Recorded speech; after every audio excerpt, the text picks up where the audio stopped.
Thank you, ma'am. Nasa panda pa ako.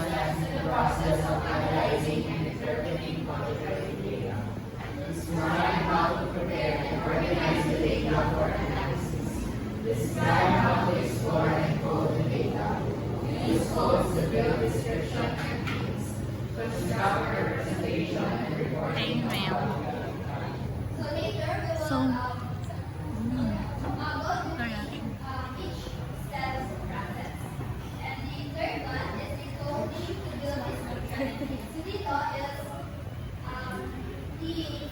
Researchers develop the descriptions of people and places, and they develop the themes that present a broader abstraction rather than concepts. These themes may be layered or organized to tell us a story, or they may also be interconnected to portray the complexity of the phenomenon.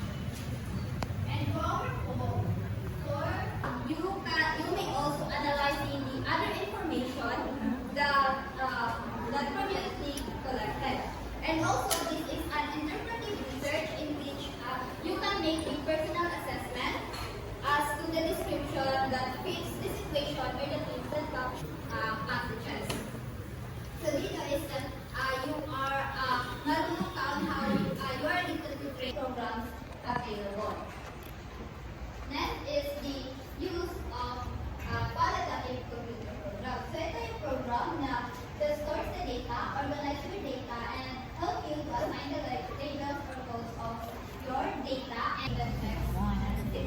So here is this program as a simple, easy to use interface for four main windows showing the recorded text, codes, and the coded text segment and the text set. And for the last specific programs and availability in Vivo.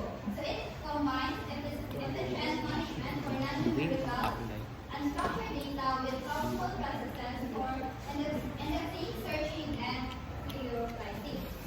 This type of program offers a complete toolkit for rapid coding throughout exploration and rigorous management and analysis. So that's all.